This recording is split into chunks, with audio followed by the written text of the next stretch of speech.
Advance happy new year. வாங்க நம்ம MP vlogs of Malarvizhi சேனலில் இன்றைக்கி பார்க்க போகிறது ஒரு ஹெல்த்தியான லஞ்ச் பாக்ஸ் ரெசிபி தாங்க. வாங்க நம்ம வீடியோக்குள்ளே போய் பார்க்கலாம். பாருங்கள், நல்லா நெல்லிக்காய் ஒரு 5 நெல்லிக்காய் கழுவி எடுத்து வச்சுருக்கேங்க. இந்த நெல்லிக்காயை வச்சு தான் நம்ம இப்போ லஞ்ச் பாக்ஸ் ரெடி பண்ண போகிறோம். பாருங்கள், ஒரு வானலை வச்சு ஒரு 3 ஸ்பூன் நல்லெண்ணெய் ஊற்றி கடுகு போட்டு நல்லா பொரிஞ்சதுக்கப்புறமா 1 ஸ்பூன் கடலைப்பருப்பு, 1 ஸ்பூன் உளுத்தம்பருப்பு போட்டு நல்லா வதக்கி எடுங்க. அது கலர் நல்லா லைட்டாக சேஞ்ச் ஆனதுக்கப்புறமா ஒரு 10 முந்திரி பருப்பு எடுத்து உடச்சி அதில் போட்டுக்குங்க. அதையும் போட்டு நல்லா கோல்டன் ப்ரௌன் வர்ற அளவுக்கு அதையும் வறுத்தெடுங்க. முந்திரி பருப்பும் நல்லா வறுத்தெடுத்துட்டு நம்மளுக்கு தேவையான அளவு காரம் போட்டுக்கலாங்க. நான் 3 பச்சை மிளகாய் போடுறேன். உங்களுக்கு தேவை எவ்வளவோ அது போட்டுக்கலாம்.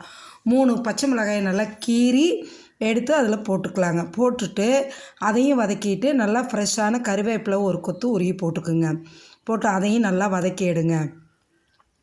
வதக்கிட்டு நல்லா ஒரு பெரிய வெங்காயம் பெருசாக ஸ்லைசஸாக நறுக்கிக்கோங்க. நல்லா நிறையாவே வெங்காயம் போடலாம், டேஸ்ட்டாக இருக்கும். ஒரு வெங்காயம் நறுக்கி அதையும் போடுங்க. போட்டு வதக்கி எடுங்க. இந்த வெங்காயம் வந்து கோல்டன் ப்ரௌன் வரணும்னு அவசியம் இல்லை, கண்ணாடி பதம் வந்தாவே போதும். அந்த அளவுக்கு பொறுமையாக வதக்கி எடுங்க. இதுக்கிடையில் அந்த 5 நெல்லிக்காயை வந்து காய் துருவுற கிரேட்டரில் போட்டு துருவி எடுத்துட்டேன். அந்த நெல்லிக்காய் துருவலையும் இதில் போட்டுக்குங்க. போட்டு பொறுமையாக கிளறி எடுங்க. கிளறிட்டே இருங்க. ரொம்பலாம் கலர் மாறணும்னு அவசியம் இல்லைங்க. ஓரளவு வதங்கினா போதும். குழந்தைங்க வந்துட்டு இந்த நெல்லிக்காயோட புளிப்பு துவர்ப்பு டேஸ்ட்டுக்காக சாப்பிட மாட்டாங்க. அதுக்கு நீங்கள் இந்தமாரி லஞ்ச் பாக்ஸ் வச்சு கொடுத்துட்டிங்கன்னா சாப்பிட்டுக்குவாங்க. உடம்புக்கும் நல்லதும் கூடங்க. இதை வந்து வதக்கி எடுங்க. இதுக்கிடையில் நான் 1 டம்ளர் சாதம் வந்து வடித்து பொலன்னு உதிரத்தை ஆற வச்சுருக்கேன். அந்த சாதத்தை போட்டு தான் நம்ம இதில் கிளறணுங்க. அவ்வளோ டேஸ்ட்டாக இருக்கும் இந்த நெல்லிக்காய் சாதங்க. குழந்தைங்களும் சாப்பிடுவாங்க நல்லா விரும்பி நீங்கள் இந்தமாரி செஞ்சு கொடுத்தீங்கன்னா.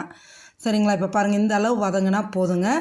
இந்த அளவுக்கு வதங்கினதுக்கப்புறமா நம்ம ஆற வச்சுருக்கோம் இல்லைங்களா வடித்த சாதம், அந்த சாதத்தை எடுத்து இதில் போட்டுடுங்க.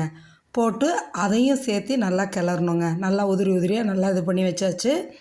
போட்டுட்டு இதுக்கு தேவையான அளவு உப்பு போடுங்க. உப்பும் போட்டு பொறுமையாக கிளறி எடுங்க.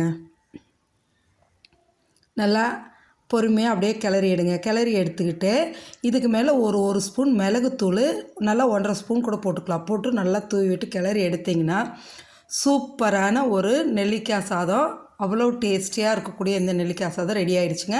நான் எங்கள் பாப்பாவுக்கு பாருங்கள், நெல்லிக்காய் சாதம் 1 கப்பு வச்சுட்டு அதுக்கு ஒரு பெப்பர் ஆம்லேட் எடுத்து வச்சுட்டேங்க. அவளுக்கு பிரேக்ஃபாஸ்ட்டுக்கு பார்த்திங்கன்னா ஓட்ஸ் ஸ்மூத்தி எடுத்து 1 டம்ளர் வச்சுட்டு ஒரு 1/2 டம்ளருக்கு நெல்லிக்காய் ஜூஸ் எடுத்து வச்சுட்டேங்க. பிரேக்ஃபாஸ்ட்டுக்கு பார்த்திங்கன்னா நெல்லிக்காய் ஜூஸும் ஸ்மூத்தி தான். லஞ்சுக்கு தான் அவளுக்கு வந்து நெல்லிக்காய் சாதமும் பெப்பர் ஆம்லேட்டும் போட்டு எடுத்து வச்சுருக்கேன். இதேமாரி சாதத்தை நீங்களும் செஞ்சு சாப்பிட்டு பார்த்துட்டு எப்படி இருக்குன்னு கமெண்ட் செக்ஷனில் சொல்லுங்கள். நம்மளோட இந்த 24வது வருஷம் எவ்வளோ கஷ்டம் இருந்தாலும் துன்பங்கள் இருந்தாலும் அதெல்லாம் மறந்து இன்னையோடு போட்டுங்க. நாளிலிருந்து நல்ல மகிழ்ச்சியான சந்தோஷமான 2025வது வருஷத்தை வரவேற்போம். நீங்களும் இந்த புது வருஷத்தை மகிழ்ச்சியாக கொண்டாடுங்க. மகிழ்ச்சியாக இருக்கணும்னு இறைவனை வேண்டிக்கலாம். சரிங்களா? அதுக்காக ஹாப்பி நியூ இயர் 2025ன்னு ஒரு கோலம் போட்டு காமிச்சிருக்கேன் பாருங்கள். இதை நீங்களும் வாசலில் போட்டுட்டு எப்படி இருக்குன்னு சொல்லுங்கள். மறக்காமல் நம்ம சேனல் சப்ஸ்கிரைப் பண்ணுங்கள். Thank you friends.